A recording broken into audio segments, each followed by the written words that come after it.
ജീവിതവും മരണവും തമ്മിൽ എപ്പോഴും അനന്തമായ പോരാട്ടത്തിലാണ്. വേട്ടക്കാർ വേട്ടയാടുന്നു, ഇരകൾ ഓടി രക്ഷപ്പെടുന്നു, ഒടുവിൽ ശക്തിശാലികൾ അതിജീവിക്കുന്നു. എന്നാൽ പ്രത്യക്ഷത്തിൽ കാണപ്പെടുന്ന ഈ പോരാട്ടത്തിന്റെ നിഴലുകളിൽ ഭയാനകമായ മറ്റൊരു ലോകമുണ്ട്. വഞ്ചനയുടെയും കഷ്ടതയുടെയും തികഞ്ഞ ഭീതിയുടെയും ഒരു ലോകം. മാരകമായ ഒരു വിഭാഗം ജീവികൾ മറഞ്ഞിരിക്കുന്ന ഒരു ലോകം. എല്ലാ കാടുകളുടെയും സമുദ്രങ്ങളുടെയും ആവാസ വ്യവസ്ഥകളിലും ഈ ജീവികൾ ഉണ്ടായിരിക്കും. നമ്മുടെ സ്വന്തം ശരീരത്തിനുള്ളിൽ പോലും ഇവ ജീവിക്കുന്നുണ്ടായിരിക്കും. ഇവയ്ക്ക് വേട്ടയാടാൻ നഖങ്ങളോ കൂർത്ത പല്ലുകളോ കൊമ്പുകളോ അങ്ങനെ ഒരു വിധത്തിലുമുള്ള ആയുധങ്ങളും ആവശ്യമില്ല. കാരണം ഇവയ്ക്ക് ഇരകളുടെ മനസ്സിനെയും ശരീരത്തിനെയും ഒക്കെ നിയന്ത്രിക്കാൻ കഴിയും. ഇരകളുടെ മനസ്സിന്റെ നിയന്ത്രണം ഏറ്റെടുക്കുകയും അവയുടെ ശരീരങ്ങളെ തട്ടിക്കൊണ്ടു പോവുകയും ജീവിച്ചിരിക്കുന്നവരെ പോലും മരിച്ചവരെ പോലെയാക്കി മാറ്റുകയും ചെയ്യുന്ന അദൃശ്യമായ നിയന്ത്രകരാണിവ. ഇവയാണ് പാരസൈറ്റ്സ്, പ്രകൃതിയുടെ യഥാർത്ഥ മാസ്റ്റേഴ്സ്.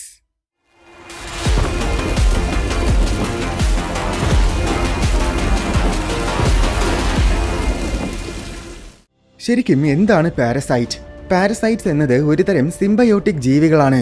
പക്ഷെ എന്താണ് സിംബയോട്ടിക് ജീവികൾ? മറ്റ് ജീവികളെ ആശ്രയിച്ച് ജീവിക്കുന്ന ജീവികളാണ് സിംബയോട്ടിക് ഓർഗാനിസംസ്. പ്രധാനമായും 3 വിധത്തിലുള്ള സിംബയോസിസ് ഉണ്ട്. ഒന്നാമത്തത് മ്യൂച്വലിസം. 2 ജീവികൾ പരസ്പരം ആശ്രയിച്ച് ജീവിക്കുകയും അതിലൂടെ ആ 2 ജീവികൾക്കും എന്തെങ്കിലും പ്രയോജനമുണ്ടാവുകയുമാണെങ്കിൽ അതിനെയാണ് മ്യൂച്വലിസം എന്ന് പറയുന്നത്. ഉദാഹരണത്തിന് ഓക്സ്പെക്കർ പക്ഷികളും മാമൽസും. ബഫല്ലോ, ഹിപ്പോപ്പൊട്ടാമസ്, ജിറാഫ്സ്, റൈനോസറോസ് അങ്ങനെ പല മാമൽസിന്റെയും പുറത്ത് ചില പക്ഷികൾ വന്നിരുന്നു കൊത്തുന്നത് നിങ്ങൾ കണ്ടിട്ടുണ്ടാകും. ആ പക്ഷികൾ മാമൽസിന്റെ ദേഹത്തുള്ള കൃമികീടങ്ങളെയൊക്കെ തിന്നാൻ വേണ്ടി ഇരിക്കുന്നതാണ്.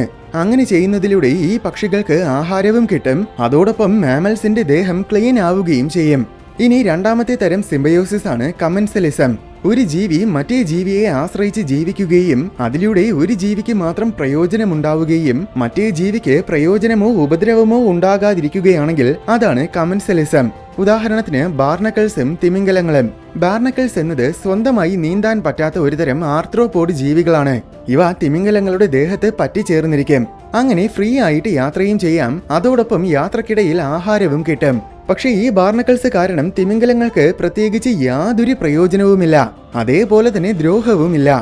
ഇനി മൂന്നാമത്തെ തരം സിംബയോസിസ് ആണ് പാരസിറ്റിസം. ഒരു ജീവി മറ്റൊരു ജീവിയെ ആശ്രയിച്ച് ജീവിക്കുകയും അതിലൂടെ ഒരു ജീവിക്ക് പ്രയോജനമുണ്ടാവുകയും മറ്റേ ജീവിക്ക് ഉപദ്രവമുണ്ടാവുകയും ചെയ്യുകയാണെങ്കിൽ അതാണ് പാരസിറ്റിസം. മറ്റൊരു രീതിയിൽ പറഞ്ഞാൽ മറ്റ് ജീവികളുടെ ഉള്ളിലോ പുറത്തോ ജീവിക്കുകയും ആ ജീവികളെ ചൂഷണം ചെയ്ത് ആഹാരമോ അല്ലെങ്കിൽ മറ്റെന്തെങ്കിലും അതിജീവന മാർഗമോ കണ്ടെത്തുകയും ചെയ്യുന്ന പ്രക്രിയയാണ് പാരസിറ്റിസം. ഇത്തരം ജീവികളെയാണ് പാരസൈറ്റ്സ് എന്ന് പറയുന്നത്. ഒരു ജീവിയെ പാരസൈറ്റ് ആക്കുന്ന 2 പ്രധാന കണ്ടീഷൻസ് എന്താണെന്നാൽ, ഒന്ന്, ആ ജീവിക്ക് അതിന്റെ ഹോസ്റ്റിൽ നിന്നും എന്തെങ്കിലും പ്രയോജനമുണ്ടായിരിക്കണം. പാരസൈറ്റ്സ് ബാധിക്കുന്ന ജീവിയെയാണ് ഹോസ്റ്റ് എന്ന് പറയുന്നത്. 2, ആ ജീവി കാരണം ഹോസ്റ്റിന് എന്തെങ്കിലും ഉപദ്രവം ഉണ്ടായിരിക്കണം. ഈ 2 കണ്ടീഷൻസും ശരിയാണെങ്കിൽ മാത്രമേ ആ ജീവിയെ പൊതുവെ നമുക്ക് പാരസൈറ്റ് എന്ന് വിളിക്കാൻ കഴിയുകയുള്ളൂ. പാരസിറ്റിസം എന്നത് അതിജീവനത്തിന് വേണ്ടിയുള്ള ഒരു സ്ട്രാറ്റജിയാണ്. ഈ സ്ട്രാറ്റജി ഒരുപാട് ജീവികളിൽ പരിണമിച്ചിട്ടുണ്ട്. സൂക്ഷ്മ ജീവികളും കുഞ്ഞൻ പ്രാണികളും മുതൽ സസ്തനികൾ പോലെയുള്ള വലിയ ജീവികളിൽ വരെ ഈ സ്ട്രാറ്റജി പരിണമിച്ചിട്ടുണ്ട്. അതിനാൽ തന്നെ പാരസൈറ്റ്സിനെ നമുക്ക് പല രീതിയിലും തരംതിരിക്കാനാകും.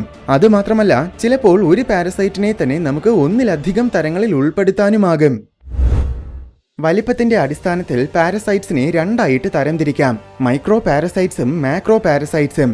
ന്യൂഡ് നേത്രങ്ങൾ കൊണ്ട് കാണാൻ പറ്റാത്ത സൂക്ഷ്മ ജീവികളാണ് മൈക്രോ പാരസൈറ്റ്സ്. ബാക്കിയുള്ളവ മാക്രോ പാരസൈറ്റ്സും. മൈക്രോ പാരസൈറ്റ്സ് ഹോസ്റ്റിന്റെ ശരീരത്തിൽ കയറിയ ശേഷം പല വിധത്തിലുമുള്ള അസുഖങ്ങളും ഉണ്ടാക്കും.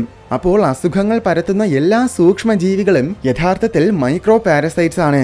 അസുഖങ്ങൾ ഉണ്ടാക്കുന്നതിനോടൊപ്പം ഹോസ്റ്റിൽ നിന്നും ആവശ്യമുള്ള ആഹാരവും ന്യൂട്രിയൻസും ഒക്കെ വലിച്ചെടുക്കുകയും ചെയ്യും. സ്പർശനത്തിലൂടെയും ദ്രാവകങ്ങളിലൂടെയും അന്തരീക്ഷത്തിലൂടെയും അങ്ങനെ പല വിധത്തിലും ഇവ വളരെ വേഗം തന്നെ വ്യാപിക്കാൻ ശ്രമിക്കും. മൈക്രോ പാരസൈറ്റ്സ് എല്ലാം അതിവേഗത്തിൽ റീപ്രൊഡ്യൂസ് ചെയ്യും. അതോടൊപ്പം തന്നെ ഇവയ്ക്ക് പെട്ടെന്ന് മ്യൂട്ടേറ്റ് ചെയ്യാനും സാധിക്കും.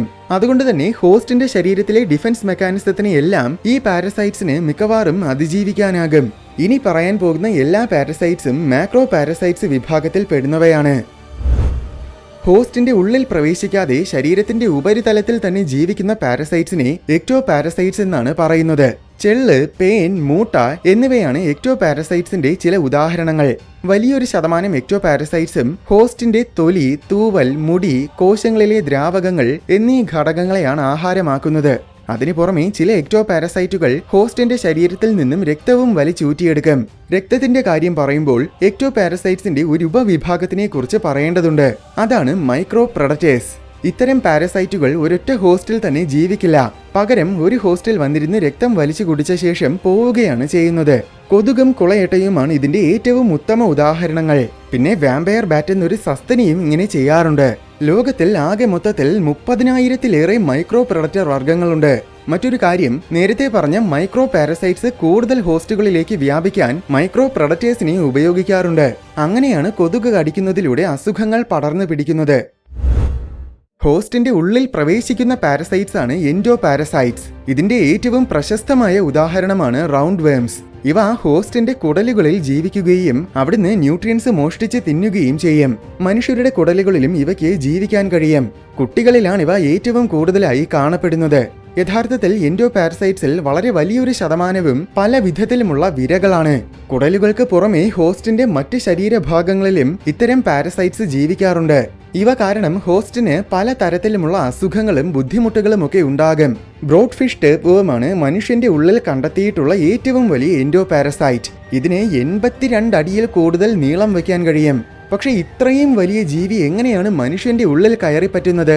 ഏകദേശം എല്ലാ എൻഡോ പാരസൈറ്റ്സും കള്ളന്മാരെ പോലെ നിശബ്ദമായി ആരും ശ്രദ്ധിക്കാതെയാണ് ഹോസ്റ്റിന്റെ ഉള്ളിൽ കയറുന്നത്. സംഭവം, ഈ പാരസൈറ്റ്സ് ലാർവയായിരിക്കുന്ന സമയം നമുക്ക് ന്യൂഡ് കണ്ണുകൾ കൊണ്ട് കാണാൻ പോലും പറ്റാത്തയത്ര ചെറുതായിരിക്കും. പിന്നീട് ഉള്ളിലെത്തിയ ശേഷം മാത്രമേ ഇവ വലിപ്പം വയ്ക്കാൻ തുടങ്ങുകയുള്ളൂ. പ്രധാനമായും വൃത്തിയില്ലാത്ത വെള്ളത്തിലൂടെയാണ് ഇവ ഉള്ളിൽ കയറുന്നത്. അതായത് ഇത്തരം പാരസൈറ്റുകൾ ഹോസ്റ്റിന്റെ ഉള്ളിൽ വെച്ച് തന്നെ റീപ്രൊഡ്യൂസ് ചെയ്യും. അങ്ങനെ ഉണ്ടാകുന്ന ലാർവകൾ ഹോസ്റ്റിന്റെ വിസർജ്യത്തിലൂടെ പുറത്തു വരും. ശേഷം അത് പല വിധത്തിലൂടെയും ജലസ്രോതസ്സുകളിലെത്തും. ഈ ജലം മറ്റ് ജീവികൾ കുടിക്കുമ്പോൾ ലാർവ അവയുടെ ഉള്ളിലാകും. ഇങ്ങനെയാണ് ഇവയുടെ ജീവിതചക്രം. ഇതുകൊണ്ടാണ് ഒരിക്കലും പച്ചവെള്ളം കുടിക്കരുതെന്നും ക്ലീൻ വാട്ടർ മാത്രം ഉപയോഗിക്കണമെന്നും എപ്പോഴും കൈകൾ നല്ല വൃത്തിയായിട്ട് കഴുകണമെന്നും ഒക്കെ പറയുന്നത്. മറ്റൊരു കാര്യം, ചിലതരം എൻഡോ പാരസൈറ്റ് വേംസ് നമ്മുടെ ഉള്ളിൽ കയറിയാലും നമുക്ക് പ്രത്യക്ഷത്തിൽ യാതൊരു വിധത്തിലുമുള്ള ബുദ്ധിമുട്ടുകളും ഒരുപാട് കാലത്തേക്ക് കാണില്ല. അതിനാൽ അത്രയും കാലം വരെ ഇങ്ങനൊരു പാരസൈറ്റ് നമ്മുടെ ഉള്ളിലുണ്ടെന്നും നമുക്ക് തിരിച്ചറിയാൻ പറ്റില്ല. എന്തായാലും ചില എൻഡോ പാരസൈറ്റുകൾ പ്രധാന ഹോസ്റ്റിൽ എത്തുന്നതിന് മുന്നേ ഇന്റർമീഡിയറ്റ് ഹോസ്റ്റിലൂടെ കടന്നു പോകേണ്ടതുണ്ട്. അതിനൊരു ഉത്തമ ഉദാഹരണമാണ് ഗ്രീൻ ബാൻഡഡ് ബ്രൂഡ് സാക്ക്. ഇത് ഒരുതരം വിരയാണ്. ഒച്ചുകളാണ് ഇവയുടെ ഇന്റർമീഡിയറ്റ് ഹോസ്റ്റ്. അതായത് ഇവ ആദ്യം കയറി പറ്റുന്നത് ഏതെങ്കിലും ഒച്ചിന്റെ ഉള്ളിലായിരിക്കും. എന്നിട്ട് ഒച്ചിന്റെ കണ്ണുകളിലൂടെ ഇവ പൾസേറ്റ് ചെയ്തുകൊണ്ടിരിക്കും. അത് കാണുമ്പോൾ ഇവയുടെ മനോഹരമായ വർണ്ണങ്ങൾ കാരണം ഇവ കാറ്റർപില്ലാഴ്സിനെ പോലെ തോന്നിക്കും. അതോടൊപ്പം ഈ പാരസൈറ്റ് ഒച്ചിന്റെ മൈൻഡ് കൺട്രോൾ ചെയ്യും. സാധാരണഗതിയിൽ ഈ ഒച്ച് തുറസായ സ്ഥലങ്ങളിൽ ചെന്ന് നിൽക്കാറില്ല. കാരണം അങ്ങനെ നിന്നാൽ പ്രഡറ്റേഴ്സിന് പെട്ടെന്ന് കാണാൻ പറ്റും. പക്ഷേ പാരസൈറ്റ് മൈൻഡ് കൺട്രോൾ ചെയ്യിപ്പിച്ച് ഒച്ചിനെ കൊണ്ട് തുറസായ സ്ഥലത്ത് നിർത്തും. അപ്പോൾ ഇത് കാറ്റർപില്ലാർ ആണെന്ന് തെറ്റിദ്ധരിക്കുന്ന പക്ഷികൾ വേഗം വന്ന് ഈ ഒച്ചിനെ കൊത്തി തിന്നും. ഈ പക്ഷികളാണ് പാരസൈറ്റ്സിന്റെ പ്രധാന ഹോസ്റ്റ്. പക്ഷികളുടെ കാഷ്ടത്തിലൂടെ ഈ പാരസൈറ്റിന്റെ ലാർവകൾ പുറത്തു വരും. ഒച്ചുകൾ അത് ഭക്ഷിക്കുകയും വീണ്ടും ഈ സൈക്കിൾ ആവർത്തിച്ചു കൊണ്ടിരിക്കുകയും ചെയ്യും. ഇങ്ങനെ മൈൻഡ് കൺട്രോൾ ചെയ്യാൻ കഴിയുന്നതിനാൽ ഇവയെ നമുക്ക് സോംബി പാരസൈറ്റ്സ് എന്നും വേണമെങ്കിൽ വിശേഷിപ്പിക്കാം. ഇതുപോലെ മൈൻഡ് കൺട്രോൾ ചെയ്യുന്ന പ്രശസ്തമായ മറ്റൊരു പാരസിറ്റിക് ഫംഗസ് ഉണ്ട്. അതാണ് ഓഫിയോകോർഡൈസെപ്സ്. ഇത് പ്രധാനമായും ഉറുമ്പുകളെയാണ് ഇരകളാക്കുന്നത്. ഇതാദ്യം ഒരു ഉറുമ്പിന്റെ ശരീരത്തിൽ കയറി കൂടുകയും ആ ഉറുമ്പിന്റെ തലച്ചോറിന്റെ നിയന്ത്രണം ഏറ്റെടുക്കുകയും ചെയ്യും. അപ്പോഴേക്കും ഉറുമ്പ് ഒരു സോംബി അവസ്ഥയിലായി മാറും. ശേഷം ഉറുമ്പിന് ഉയരമുള്ള എവിടെയെങ്കിലും കയറി പോകാനും അവിടെ തന്നെ നിൽക്കാനും ഈ ഫംഗസ് മൈൻഡ് കൺട്രോളിങ്ങിലൂടെ പ്രേരിപ്പിക്കും. അങ്ങനെ ഉറുമ്പ് ഉയരത്തിൽ ചെന്ന് നിൽക്കുമ്പോൾ ഈ ഫംഗസ് ഉറുമ്പിന്റെ തലച്ചോറ് നശിപ്പിച്ച് ഉറുമ്പിനെ കൊന്നുകളയും. ശേഷം ഉറുമ്പിന്റെ ഊർജം ഉപയോഗിച്ച് തന്നെ ഈ ഫംഗസ് അവിടെ വളരുകയും ഉറുമ്പിന് ചുറ്റും പടർന്ന് പന്തലിക്കുകയും ചെയ്യും. പിന്നെ അതുവഴി വരുന്ന മറ്റൊരു ഉറുമ്പിന്റെ ദേഹത്ത് വീണ്ടും കയറിപ്പറ്റും. ഇങ്ങനെ ഈ സൈക്കിൾ തുടർന്നുകൊണ്ടേയിരിക്കും. എൻഡോ പാരസൈറ്റ്സിന്റെ മറ്റൊരു വിചിത്രമായ ഉദാഹരണമാണ് ടങ് ഈറ്റിംഗ് ലൗസ്. പേര് പോലെ തന്നെ ഈ പാരസൈറ്റ് ഏതെങ്കിലും മീനിന്റെ ഉള്ളിൽ കയറിപ്പറ്റിയ ശേഷം ആ മീനിന്റെ നാക്കിനെ മുറിച്ചു കളയും. എന്നിട്ട് ഈ പാരസൈറ്റ് മുറിഞ്ഞു പോയ നാക്കിന്റെ സ്ഥാനത്ത് പറ്റിപ്പിടിച്ചിരിക്കും. മീനിനാണെങ്കിൽ നാക്കിന് പകരം ഈ പാരസൈറ്റിനെ ഉപയോഗിക്കാനാകും. മറ്റൊരു ജീവിയുടെ ശരീരാവയവത്തിനെ ഇത്രയും എഫിഷ്യന്റ് ആയി റീപ്ലേസ് ചെയ്യാൻ കഴിയുന്ന ഒരേ ഒരു പാരസൈറ്റ് ആണിത്. നാക്ക് റീപ്ലേസ് ചെയ്യുമെന്ന് കരുതി മീനിന് വേറെ ഉപദ്രവമൊന്നുമില്ല എന്ന് കരുതരുത്. ഈ പാരസൈറ്റ് മീനിന്റെ ന്യൂട്രിയൻസ് ഒക്കെ വലിച്ചെടുത്തുകൊണ്ടിരിക്കും. ഒപ്പം മീൻ കഴിക്കാൻ നോക്കുന്ന ആഹാരവും ഇവ മോഷ്ടിക്കും.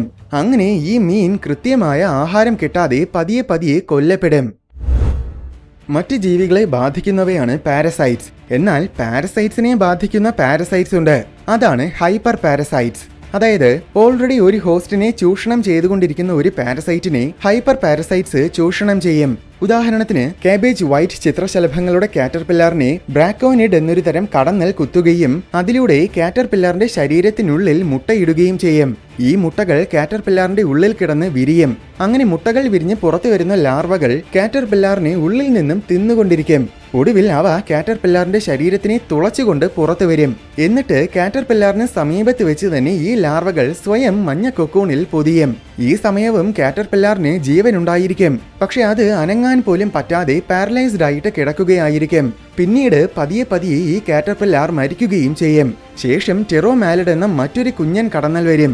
ഈ കടന്നലാണ് ഹൈപ്പർ പാരസൈറ്റ്. ഈ കുഞ്ഞൻ കടന്നൽ മഞ്ഞ കൊക്കൂൺ തേടിയാണ് വരുന്നത്. കൊക്കൂൺ കണ്ട ഉടനെ അത് കൊക്കൂണിനുള്ളിൽ മുട്ടയിടും. ഈ മുട്ടകൾ വിരിയുമ്പോൾ അത് ആദ്യത്തെ കടന്നലിന്റെ ലാർവകളെയൊക്കെ തിന്നുകളയും. ഇങ്ങനെയാണ് ഹൈപ്പർ പാരസൈറ്റ്സ് പ്രവർത്തിക്കുന്നത്. ഹൈപ്പർ പാരസൈറ്റ്സ് യഥാർത്ഥത്തിൽ നല്ലതാണ്. കാരണം ഇവയാണ് പാരസൈറ്റ്സിന്റെ പോപ്പുലേഷൻ നിയന്ത്രിക്കുന്നത്. ബാക്ടീരിയയെ മാത്രം ബാധിക്കുന്ന ഒരുതരം പാരസൈറ്റ്സ് ആണ് ബാക്ടീരിയോഫേജ് വൈറസ്. ചില ബാക്ടീരിയ മനുഷ്യരുടെ പാരസൈറ്റ്സ് ആണ്. അതായത് മനുഷ്യർക്ക് അസുഖങ്ങൾ ഉണ്ടാക്കും. അപ്പോൾ ബാക്ടീരിയോഫേജ് വൈറസിനെ ഉപയോഗിച്ചാൽ ഈ പാരസൈറ്റിക് ആയ ബാക്ടീരിയയെ നമുക്ക് നശിപ്പിക്കാനാകും. അതിനാൽ മെഡിക്കൽ രംഗത്ത് പല അസുഖങ്ങൾക്കും ഇന്ന് ബാക്ടീരിയോഫേജ് വൈറസിനെ ഉപയോഗിക്കുന്നുണ്ട്. ഇതുപോലെ ഫംഗസിനെ മാത്രം ബാധിക്കുന്ന ഫംഗസ് ഉണ്ട്. അവയെ കൃഷി ആവശ്യങ്ങൾക്കായി ഉപയോഗിക്കാം. മറ്റൊരു ജീവിയുടെ പാരന്റൽ കെയറിനെ ചൂഷണം ചെയ്യുന്ന ജീവികളാണ് ബ്രൂഡ് പാരസൈറ്റ്സ്. അതായത് സ്വന്തം കുഞ്ഞിനെ മറ്റൊരു ജീവിയുടെ കുഞ്ഞാണെന്ന് തെറ്റിദ്ധരിപ്പിക്കുകയും ആ ജീവിയെ കൊണ്ട് തന്നെ കുഞ്ഞിനെ വളർത്തിയെടുക്കുകയും ചെയ്യുന്ന വിദ്യ. ഇതിന്റെ ഏറ്റവും വലിയ ഉദാഹരണമാണ് കുയിലുകൾ. കുയിലുകൾ മറ്റു പക്ഷികളുടെ കൂട്ടിൽ ചെന്ന് മുട്ടയിടും. പലപ്പോഴും കുയിലുകൾക്ക് സമാനമായ മറ്റു പക്ഷികളുടെ കൂട്ടിലായിരിക്കും മുട്ടയിടുന്നത്. കാരണം അതാകുമ്പോൾ രണ്ട് പക്ഷികളുടെയും മുട്ടകൾ കാഴ്ചയിൽ ഏകദേശം സമാനമായിരിക്കും. പക്ഷെ അതിനു പുറമെ ചില കുയിലുകളുടെ മുട്ട ഹോസ്റ്റ് പക്ഷികളുടെ മുട്ടയുമായി സാമ്യതയുള്ള രീതിയിലാണ് പരിണമിച്ചിരിക്കുന്നത്. അതുകൊണ്ടാണ് കാക്കയുടെ കൂട്ടിൽ വന്ന് കുയിൽ മുട്ടയിടുമ്പോൾ അത് കാക്കയ്ക്ക് പെട്ടെന്ന് തിരിച്ചറിയാൻ പറ്റാത്തത്. ആദ്യം ആൺകുയിൽ വന്ന് ശബ്ദമുണ്ടാക്കി കാക്കകളെ ഡിസ്ട്രാക്ട് ചെയ്യും. അങ്ങനെ കാക്കകൾ കൂട്ടിൽ നിന്നും മാറുന്ന തക്കത്തിൽ പെൺകുയിൽ വന്ന് കാക്കയുടെ കൂട്ടിൽ മുട്ടയിടും. മിക്കവാറും കാക്കയുടെ ഒരു മുട്ടയെ എടുത്തു മാറ്റിയ ശേഷമായിരിക്കും കുയിൽ അതിന്റെ മുട്ടയിടുന്നത്. കുയിലിന്റെ മുട്ട ഏകദേശം 2 ആഴ്ചയ്ക്കുള്ളിൽ തന്നെ വിരിയും. എന്നാൽ കാക്കയുടെ മുട്ടകൾ വിരിയാൻ കൂടുതൽ ദിവസങ്ങളെടുക്കും. അപ്പോൾ കുയിലിന്റെ മുട്ടയായിരിക്കും ആദ്യം വിരിയുന്നത്. ഈ കുയിൽ കുഞ്ഞ് ചിലപ്പോൾ ബാക്കി മുട്ടകളെയൊക്കെ വിരിയുന്നതിന് മുൻപ് തന്നെ തട്ടി പുറത്തു കളയും. ഇനി അഥവാ അങ്ങനെ കളയാൻ പറ്റിയില്ലെങ്കിലും, അല്ലെങ്കിൽ കാക്കയുടെ മുട്ടകളാണ് ആദ്യം വിരിയുന്നതെങ്കിലും കുയിൽ കുഞ്ഞിന് അതൊരു പ്രശ്നമായിരിക്കില്ല. കാരണം കുയിൽ കുഞ്ഞ് കാക്കയുടെ കുഞ്ഞുങ്ങളെക്കാൾ കൂടുതൽ വേഗത്തിൽ വളരും. അതിനാൽ കുയിൽ കുഞ്ഞിന് കാക്ക കുഞ്ഞുങ്ങളെയൊക്കെ ഉപദ്രവിക്കാനും വേണമെങ്കിൽ കൊന്നുകളയാനും സാധിക്കും. അതിനു പുറമെ കുയിൽ കുഞ്ഞിന് കൂടുതൽ ശബ്ദം ഉയർത്തി കരയാൻ കഴിയും. അപ്പോൾ കാക്കയിൽ നിന്നുമുള്ള മുഴുവൻ പരിചരണവും കുയിൽ കുഞ്ഞിന് കിട്ടും. അങ്ങനെ കുയിൽ കുഞ്ഞ് കൂടുതൽ വേഗത്തിൽ വളരുകയും കാക്ക കുഞ്ഞുങ്ങൾ കൃത്യമായി ആഹാരം കിട്ടാതെ ചിലപ്പോൾ കൊല്ലപ്പെടുകയും ചെയ്യും. ഒരൊറ്റ ജീവിയെ ബാധിക്കുന്നതിന് പകരം മൊത്തം സൊസൈറ്റിയെയും ബാധിക്കുന്ന തരം പാരസൈറ്റ്സ് ആണ് സോഷ്യൽ പാരസൈറ്റ്സ്. ഈ ഡിസ്ക്രിപ്ഷൻ വെച്ച് നോക്കുമ്പോൾ സ്യൂഡോ സയൻസ് പ്രചരിപ്പിക്കുന്നവർ, മതങ്ങൾ, ചില പൊളിറ്റീഷ്യൻസ് എന്നിങ്ങനെ ഒരുപാട് ഐറ്റംസിനെ നമുക്ക് ഇത്തരം പാരസൈറ്റ്സ് ആയിട്ട് പരിഗണിക്കാം. എന്തായാലും ഉറുമ്പുകൾ, തേനീച്ചകൾ, ചിതലുകൾ എന്നിങ്ങനെ വലിയ കോളനികളായിട്ട് ജീവിക്കുന്നവയെ മാത്രമാണ് സോഷ്യൽ പാരസൈറ്റ്സ് ബാധിക്കുന്നത്.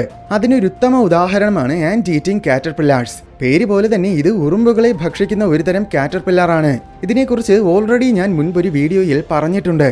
ആദ്യം ഏതെങ്കിലും ഉറുമ്പിനെ ആകർഷിക്കാൻ ഇത് തന്റെ ശരീരത്തിൽ നിന്നും മധുരമുള്ള ഒരുതരം പാനീയത്തിന്റെ തുള്ളി പുറത്തുവിടും. അതിനെ ആകർഷിച്ച് ഏതെങ്കിലും ഒരു ഉറുമ്പ് വരും. ഉറുമ്പ് ആ തുള്ളി കുടിക്കുന്നതിനിടയിൽ കാറ്റർപില്ലാർ ഒരുതരം ശബ്ദം പുറപ്പെടുവിക്കാൻ തുടങ്ങും. അത് സാധാരണഗതിയിൽ ഉറുമ്പുകളുടെ രാജ്ഞി എന്തെങ്കിലും അപകടം പറ്റുമ്പോൾ രക്ഷിക്കാൻ വേണ്ടി പുറത്തുവിടുന്നത് പോലത്തെ ശബ്ദമായിരിക്കും. ഈ ശബ്ദം കേൾക്കുന്നതും ഇത് തന്റെ രാജ്ഞിയാണെന്ന് തെറ്റിദ്ധരിക്കുന്ന ഉറുമ്പ് ഈ കാറ്റർപില്ലാറിനെയും വലിച്ചെടുത്തുകൊണ്ട് തന്റെ കോളനിയിലേക്ക് പോകും. കോളനിയിലെ ഉറുമ്പുകൾക്ക് യഥാർത്ഥത്തിൽ നിസ്സാരമായിട്ട് തന്നെ ഈ കാറ്റർപില്ലാറിനെ കൊന്നുകളയാൻ സാധിക്കും. പക്ഷെ എല്ലാ ഉറുമ്പുകളും ഈ കാറ്റർപില്ലാറിനെ രാജ്ഞിയായിട്ട് തന്നെ തെറ്റിദ്ധരിക്കും. അതുകൊണ്ട് ഉറുമ്പുകൾ കാറ്റർപില്ലാറിനെ ഒന്നും ചെയ്യില്ല. ശേഷം കാറ്റർപില്ലാർ അതിന്റെ ജോലി തുടങ്ങും. അതായത് കോളനിയിലുള്ള സകല മുട്ടകളും കഴിക്കാൻ തുടങ്ങും. പിന്നെ മാസങ്ങളോളം സമയമെടുത്ത് ആ കോളനിയിലുള്ള സകല മുട്ടകളും തീർക്കും. ഇതുപോലെ മറ്റൊരു ജീവിയാണ് മിർമസോഫൈൽസ്. ഇവയെ കാണാൻ ഉറുമ്പുകളെ പോലെ തോന്നിക്കുമെങ്കിലും ഇവ യഥാർത്ഥത്തിൽ ഒരുതരം വണ്ടുകളാണ്. ഉറുമ്പുകളുടെ കോളനികളിലാണ് ഇവ ജീവിക്കുന്നത്. ഇവ ഒരുതരം ഫിറോമോൺസ് പുറത്തുവിടും. അത് കാരണം ഇവ ഉറുമ്പുകളാണെന്ന് തന്നെ ശരിക്കുമുള്ള ഉറുമ്പുകൾ തെറ്റിദ്ധരിക്കും. അങ്ങനെ ഇവയ്ക്ക് സേഫായി ഉറുമ്പുകൾക്കിടയിൽ തന്നെ ജീവിക്കാം. പിന്നെ ഇടയ്ക്കിടയ്ക്ക് തക്കം കിട്ടുമ്പോൾ ഏതെങ്കിലും ഉറുമ്പുകളെ പിടിച്ച് തിന്നുകയും ചെയ്യാം. ഹോസ്റ്റിന്റെ പ്രത്യുൽപാദന ശേഷി നശിപ്പിച്ച് കളയുന്ന പാരസൈറ്റ്സ് ആണ് പാരസിറ്റിക് കാസ്ട്രാറ്റസ്. റീപ്രൊഡക്ഷന് വൻതോതിൽ ഊർജം ആവശ്യമാണ്. പ്രത്യുൽപാദന ശേഷി നശിപ്പിക്കുമ്പോൾ ആ ഊർജം മുഴുവനും ഈ പാരസൈറ്റിന് കിട്ടും. ഹോസ്റ്റിന്റെ റീപ്രൊഡക്റ്റീവ് ഓർഗനെ ഇല്ലാതാക്കുകയോ അല്ലെങ്കിൽ പൂർണ്ണമായും മറയ്ക്കുകയോ ചെയ്യുന്നതിലൂടെയാണ് ഈ പാരസൈറ്റുകൾ ഹോസ്റ്റിന്റെ പ്രത്യുൽപാദന ശേഷിയെ നശിപ്പിക്കുന്നത്.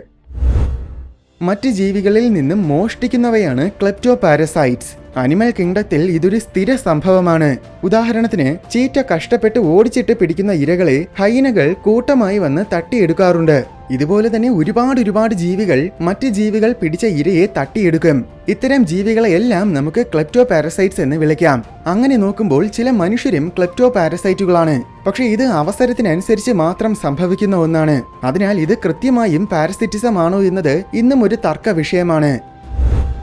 ഇതുവരെ പറഞ്ഞ പാരസൈറ്റുകളെല്ലാം അവയുടെ ഹോസ്റ്റിനെ ഉറപ്പായും കൊല്ലണമെന്നില്ല. പക്ഷേ ഹോസ്റ്റിനെ ഉറപ്പായും കൊല്ലുന്ന പാരസൈറ്റ്സ് ആണ് പാരസിറ്റോയിഡ്സ്. നേരത്തെ പറഞ്ഞ ബ്രാക്കോനിഡ് കടന്നൽ യഥാർത്ഥത്തിൽ ഒരു പാരസിറ്റോയിഡാണ്. പാരസിറ്റോയിഡ്സ് പൊതുവെ ഹോസ്റ്റിൽ മുട്ടയിടും. അതൊരുപക്ഷെ ഹോസ്റ്റിന്റെ ഉള്ളിലോ അല്ലെങ്കിൽ പുറത്തോ ആയിരിക്കാം. അങ്ങനെ നോക്കുമ്പോൾ ഇവ എക്ടോ പാരസൈറ്റുകളുമാണ്, എൻഡോ പാരസൈറ്റ്സുമാണ്. ഇങ്ങനെ ഒരു തരം പാരസൈറ്റിനെ തന്നെ പല തരങ്ങളിലും ഉൾപ്പെടുത്താനാകും. എന്തായാലും മുട്ട വിരിയുമ്പോൾ ആ ലാർവകൾ ഹോസ്റ്റിനെ ജീവനോട് തന്നെ തിന്നും. ചില ജീവികളുടെയൊക്കെ പോപ്പുലേഷൻ നിയന്ത്രിക്കാൻ ഇത്തരം പാരസൈറ്റുകൾ ഒരു ആവാസ വ്യവസ്ഥയിൽ വളരെ പ്രധാനപ്പെട്ടതാണ്.